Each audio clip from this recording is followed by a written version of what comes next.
Hello, you're watching the Great Canadian Bagel here, and today we have another Canada election forecast.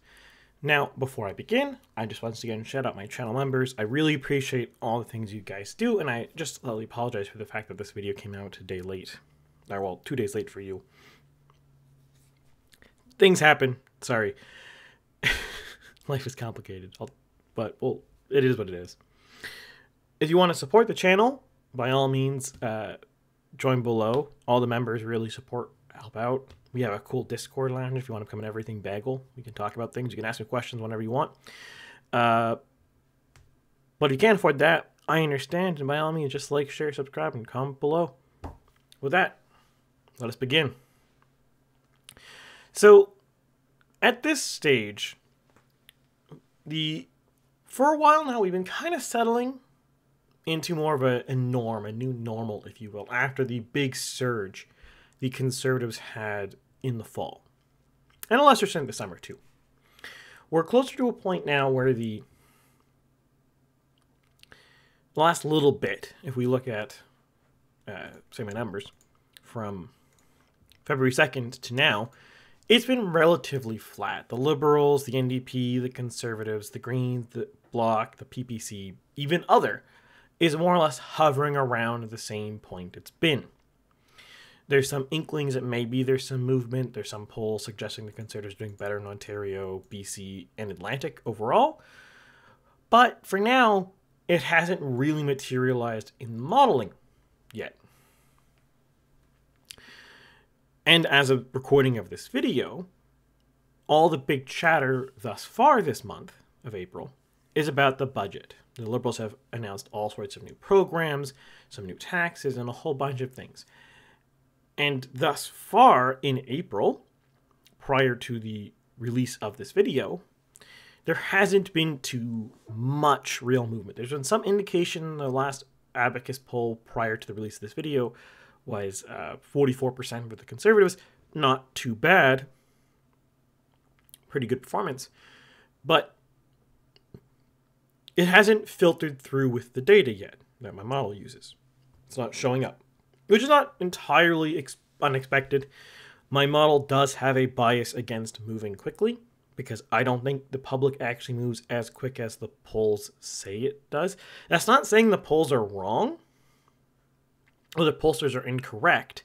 It's more saying the pollsters only sample active voters, people who are paying attention, because people who don't care don't answer polls. And I think the people who don't answer polls are not moving as fast as people who do answer polls. That makes sense. So for now, it hasn't filtered through my model with the way I weight things and the way my model works. Fair enough, makes sense, right?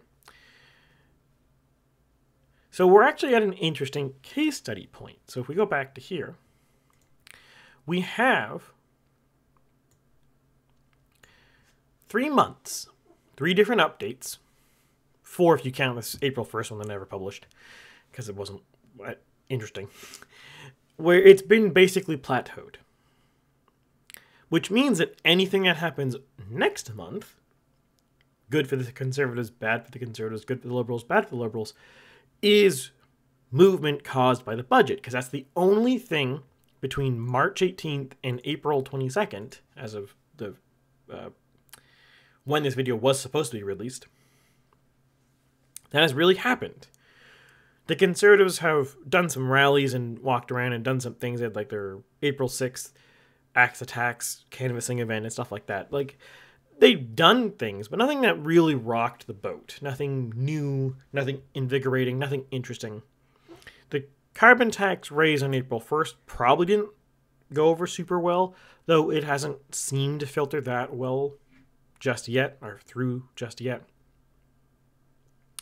And you always have the omnipresent ticking upwards of the housing crisis that is inexorable and unceasing at this stage, which is obviously hurting the Liberals and the NDP, because they're the ones in power right now.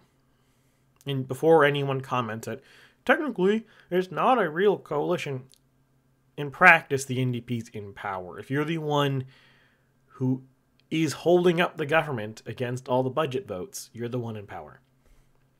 And come budget vote this week, or next week, whenever it actually happens, Insang's going to vote for the budget, and everyone else votes against the budget. Well, what can I say?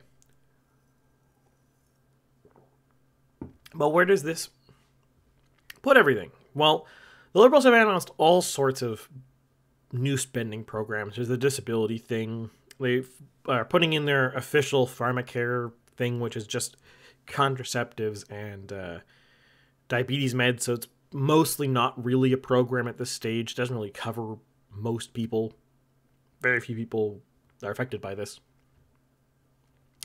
So they probably don't really care about it. It hasn't even happened yet either, so they probably don't care about it for that reason as well. But the big thing thus far is the capital gains inclusion change. And that's what we're going to really hit on today.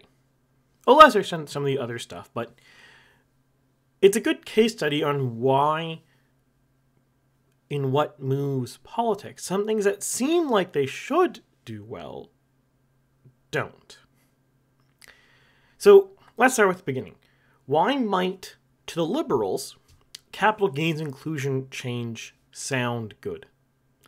Why would they do it? Well, the first obvious reason is money.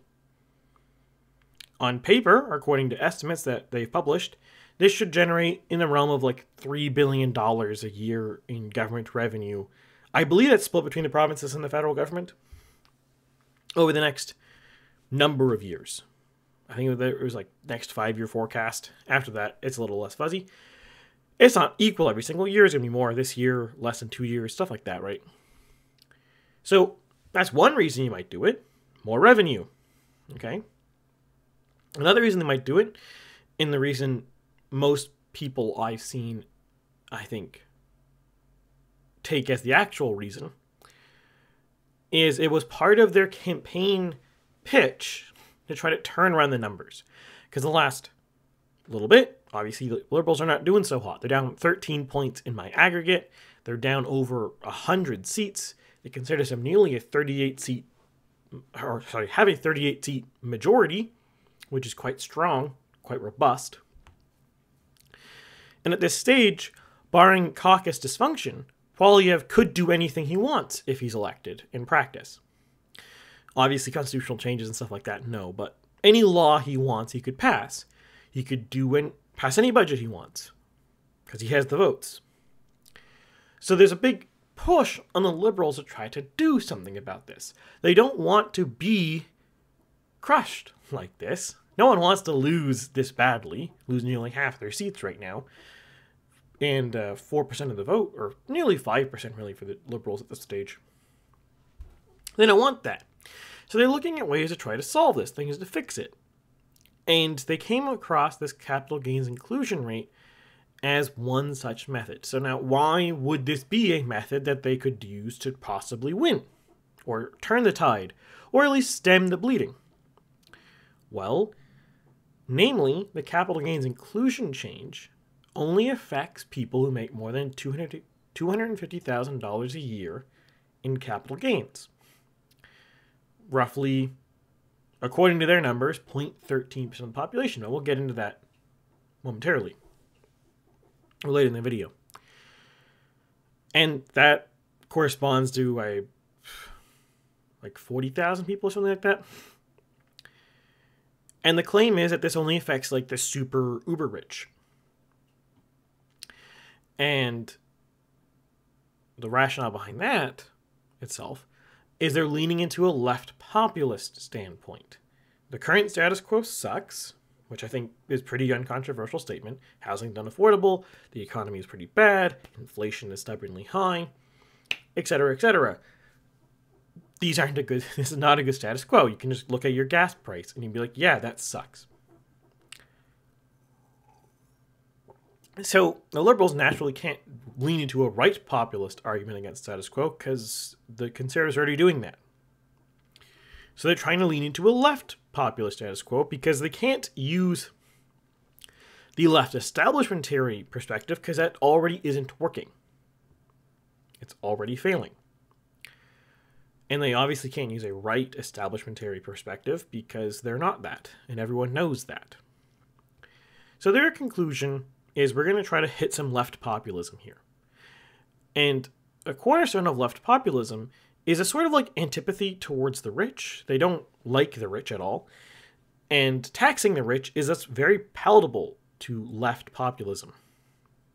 It's an easy issue. It's an easy thing to do. No one on the left really is upset about the concept in general. Now, some liberal center-left parts of the left might be like, oh wait, this might be bad for X, Y, W reasons. Yeah, they exist. The Bill Morneaus of the world have written op-eds about this, that this is not a great change. But they're in the minority. Or at least they are not influential in the current Liberal Party. So if that's the reason for the capital gains change, that's one of the reasons, is it going to work?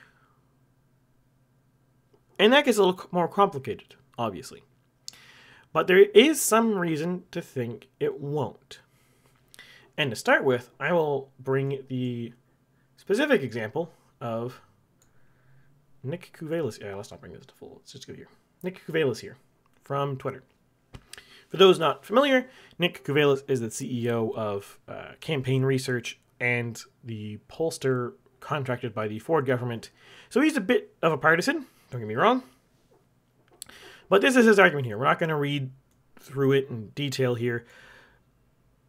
But basically, he's asserting that, yes, only maybe 13% of people at any given point might make a $250,000 capital gain, but a lot of people will at least once in their life get that. For example, 10% of the Canadians own a second home, 32% invest in the stock market, etc., etc. So his suggestion, or his point, is that a much larger percentage of the population might be affected by this once or twice. Not every year, but once or twice still is an impact on them. And then the other consideration, too, with this policy, and why it might not be a good idea, is there is always a chilling effect to investment for, say, capital gains changes, corporate tax changes, dividend changes, etc. Whenever you try to tax capital, it chills investment. And when the economy is already slow and already performing poorly, that's not something people really want to see. A lot of people might not instinctively, or that's the wrong word, might not be directly affected by it in the sense that their pocketbook is directly hurt, but that doesn't mean people can't care about things more broadly. If people only cared about things that affected their own pocketbook, no one would vote for welfare programs that they don't use themselves. And generally speaking, people like voting for welfare programs. If you poll people and you don't have context on the poll, and you just say, do you want to spend more money on healthcare? They say yes. Do you want more spending on disability? They'll say yes. Because people want to help other people. And they understand that spending money on healthcare is useful. Making sure disabled people are not in abject poverty is nice. It's good to do.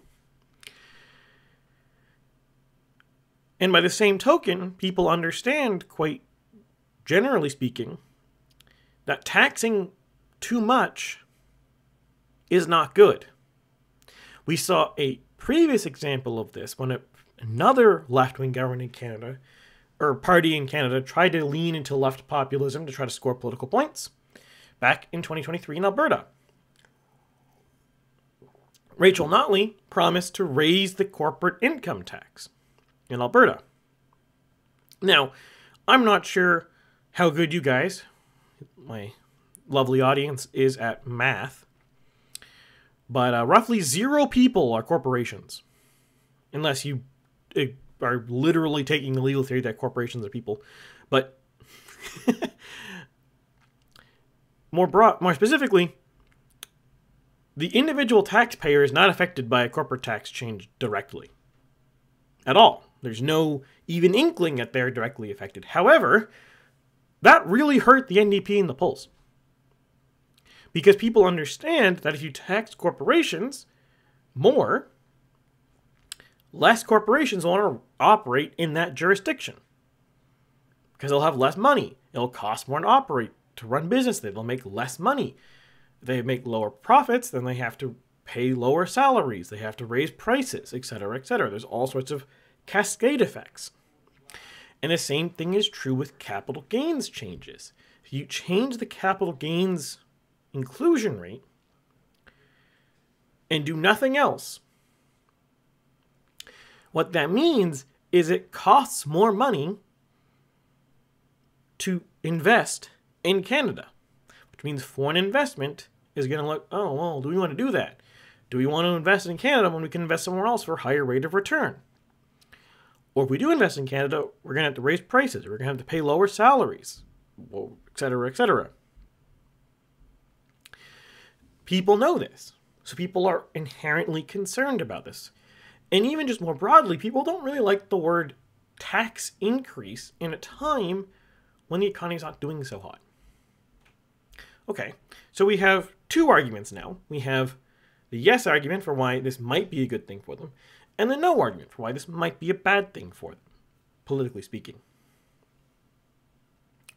And if you're wondering why I didn't go any more detail than say it's a left populist position, I thought that was self-explanatory enough. Comment below if you think that next time I should do more detail about that like that, or why something is left populism, why that might be attractive. If it's not, I mean, I can go into more detail in the future, but to me that seems self-explanatory, so we won't go much more detail than that. So what's the balance here? Which is it? Well, that's the one thing. We don't know. We don't know which one is more powerful here. But what we can say is which one,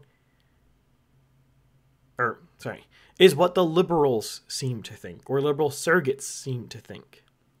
And how we know that is a useful heuristic I use, which is the are people talking about it heuristic. If people are not talking about it, it means one of two things. Either no one knows it happened, or no one cares it happened. Which you might say, that's the same thing.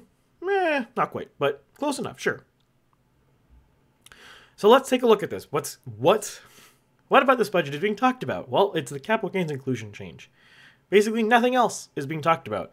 There are some people who in vain try to talk about the disability change, but that doesn't mean anything to most people because most people are not on disability. And those who do know what happened are like, yeah, that's a good idea. And if everyone's saying, yeah, it's a good idea, it's not going to get talked about because everyone agrees it's a good idea. At a certain point, only controversial things are talked about. Because if it's controversial, then there's two people arguing for it. Or maybe three, or maybe four.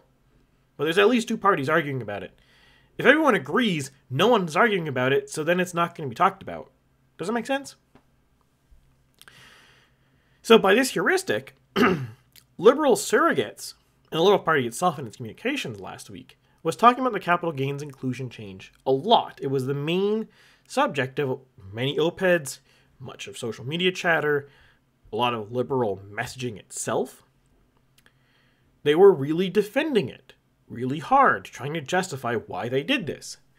And there's another useful heuristic you can use here too, which is who are people arguing to and how are they arguing? So let's go with the first one. If I go to, say, a left-wing news show and I'm arguing for a left-wing position, I am arguing to a left-wing audience, which means they probably already agree with me, so I'm not actually trying to convince them, which means I'm actually trying to reassure them that the policy is good. In other words, you are defending a policy to your audience. In other words, you are preaching to the choir because you are concerned the choir is uneasy. Conversely, If for the same position you go on like a right-leaning show and you talk about it, you're on the offensive. You're telling people this is a good thing. Ha, take that. An example of this federally right now is how Pierre Poilievre handles the carbon tax. He's not going to right-wing news shows, right-wing journalists, and saying, ha, this is why we should cut the carbon tax for X, Y, and Z reasons. He's going to rallies in places like Toronto, in Vancouver, in Halifax, other cities across the country, and he's telling people in those cities who, yeah, sure, that rally might have a lot of conservative supporters in it, but anecdotally, there are many who are not conservative supporters. And he's telling them, we need to axe the tax. Going door knocking to people's houses and canvassing and saying, we need to axe the tax. He's actually actively seeking out people to tell them we should do this. Whereas what I've seen on a lot of the communication from the Liberals, both politically and through surrogates and social media, is not them going into the unknown, going to the random voter and trying to convince them. It's them going to their own audience, their own core base, their choir, and trying to reassure the choir that this change is actually good. And the reason you would do that, as I said before, is because you're concerned the choir is uneasy. And they're concerned the choir is uneasy perhaps because they don't think the choir doesn't think it's a good change. Okay. And then B, how is it being framed? So let's go back to the carbon tax example. Pierre Poilievre is not going to people, going to his rallies, going to media interviews, going to press conferences, going to doors, and saying, hey, look, the carbon tax is destroying everything. We're all going to die. He's not fear-mongering in that sense. He's not going and saying, oh, well, this is why we should cut the carbon tax. It'll be slightly more efficient here. It'll be slightly more efficient there. We'll get all these things. It'll be all really nice. No. What he's saying is we should cut the carbon tax because it will put more money in your pocket. Is that true? I don't know. Ask an economist. There's some disagreement on that. Doesn't matter. Really doesn't matter at all. His argument is to someone that if you vote for me for this policy, you get this. Okay, makes sense. A lot of the people defending the defending the capital gains inclusion rate, what they're instead saying is they're not saying this is what you get if you vote for me. They are saying this is a morally just policy for this reason. Usually the reason being, oh, if you have $250,000 capital gain a year, you can afford to pay more money. Or eat the rich. I've seen people unironically say that. Or whatever variation of those phrases. Basically, tax the rich is their reason. Which is not a descriptive reason. It's not a pitch to voters for why you should take this. It's a normative claim. And when you use a normative claim to defend a policy, i.e., you are saying that this is a moral thing to do, not this is good for you, the voter, you are defending it. You are justifying yourself. You're not trying to convince them. You're trying to reassure yourself, you're trying to reassure your audience, you're trying to reassure the choir about the righteousness of their position. You're not actually trying to convince someone to change their mind. You are trying to convince yourself that you are doing a noble thing. Historically, social conservatives have made this mistake time and time again, arguing for things in a normative fashion. Arguing things in a moral manner. That it's immoral to have premarital sex. Instead of saying why it's bad for you to do that. Why you don't want to do that. Now, would that be more effective, or would that have worked? Hard to say. We never saw it. Just because you've argued something in a better phraseology with better rhetoric doesn't mean you will win. But using bad rhetoric does mean you will usually lose the argument.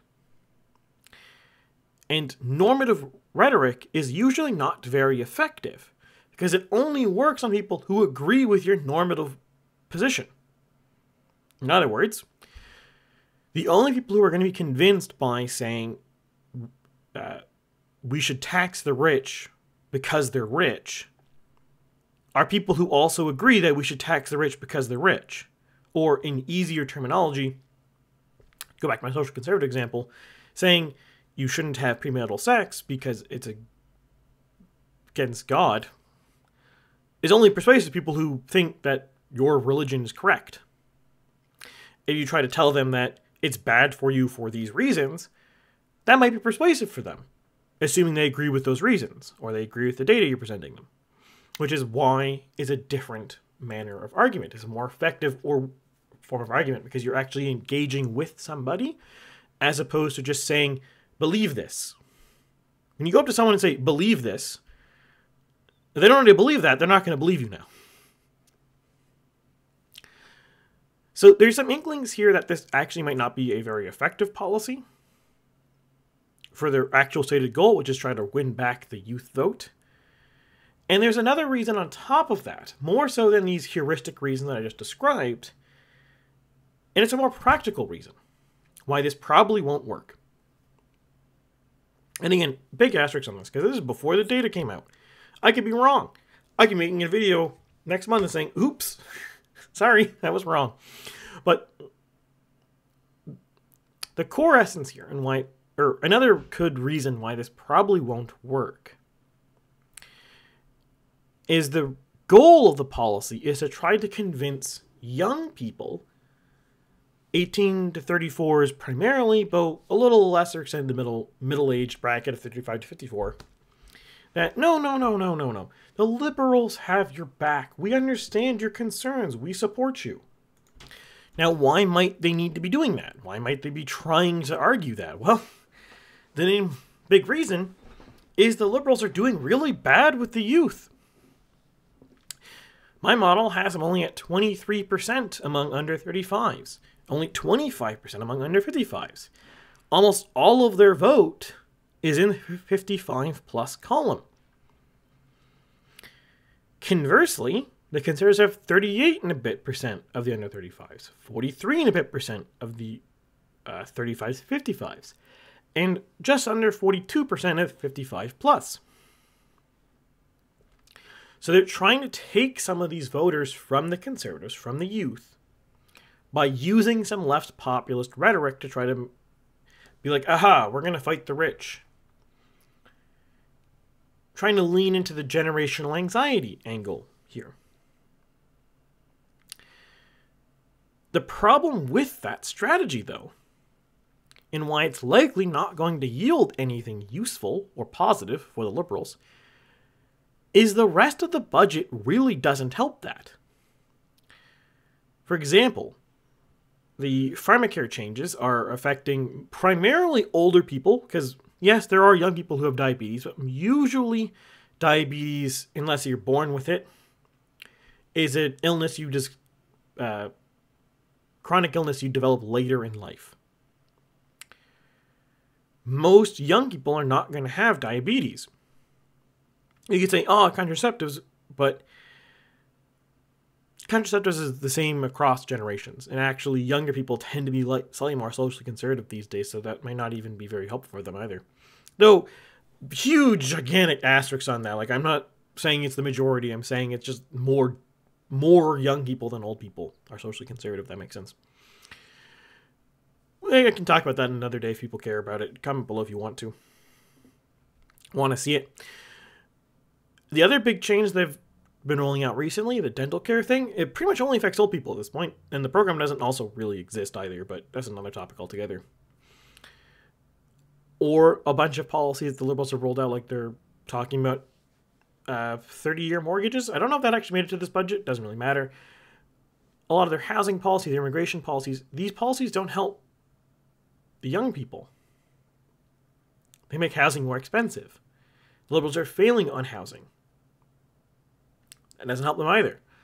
But the bigger issue, which I think is being slept on here right now in 2024, is the economy is not doing good.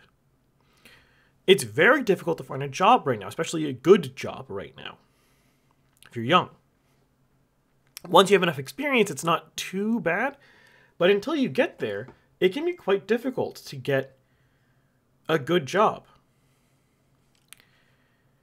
And raising capital gains inclusion, just in and of itself, doing no other changes to the tax code, will likely chill investment, and most young people are at least somewhat aware of that.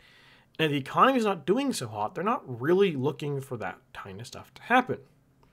And unlike, say, top tax bracket changes, which are less obvious in how they affect job creation, this one is. Most people are like, okay, what is capital gains? Oh, it's like income of assets gaining ground? Oh, well, that's not good. Obviously, not everybody, but a lot of people more instinctively understand that. Not as much as corporate taxes, of course, but still, it's well understood. Based on my heuristics of talking to people, seeing stuff online, reading articles, which are useful heuristics because that's where people get their information from. The news media, other people. That's where like 100% of information comes from about politics, right? So what does this mean? Well, it's likely that this won't be an effective policy. It's likely it's not going to turn the tide. It's possible this might actively hurt them, because it might chase away those 55 plus voters that they currently have, because they're the ones who are going to actually be paying this the most. And that's their strongest demographic. So they're actively hurting their strongest demographic to try to bolster their weakest demographic. That could work, usually a very risky strategy. It also could show them in the fact that they still do quite well with wealthy people. 100 plus K income households, 27% are voting liberal right now. Only 26% of 50 to 100K are voting liberal. They lose people in the 100 plus K bracket. They not only lose voters, they're going to lose donations. Because generally speaking, the more money you have, the more you can donate, up to a certain point, because the donation cap. And, well, money and political donations are not everything. They are incredibly useful. Just to name one example, in an election, after the voting has started, either at a precinct or an early poll or on election day, get out the vote efforts are expensive and very useful. There are people who forget it's election day. The people watching this video probably won't forget that because you sought out this kind of information, but a lot of people would forget that because it's not that important to them. Or there are people who are concerned about an election, or might have a strong opinion about some of these policies, but don't really pay attention. Or don't really care that much. But if you get them to go vote, they'll vote for you. It's a low marginal propensity partisan voter, is what I would call that. And that's actually why, if you look back at 2022 midterms in the US, why the Democrats did surprisingly well in a lot of races. They made use of mail-in voting and other forms of early voting to get low marginal propensity partisan Democrat voters to vote for them. One such group for the left is deep urban renters. Usually low-income people renting in apartments in the middle of a city. They do not vote very frequently. They're very low propensity voters. But when they do vote, they generally break left quite heavily. It's very similar to the deep rural voter, who also doesn't... In Canada, actually, like Alberta, votes a lot. But in most times, they don't actually vote that much. In the US, the deep rural voter doesn't vote very often. And they're strong, partisan, right-wing voters, usually, but very low marginal propensity in, say, the US and most of Canada. So getting them to go vote, expensive, costs a lot of money, you need donations, but very useful. And there's all sorts of other things too, like ads and all that stuff, but I think that's more obvious. But with that, I'll wrap this up here, bid you all adieu, and I will see you next week with something different.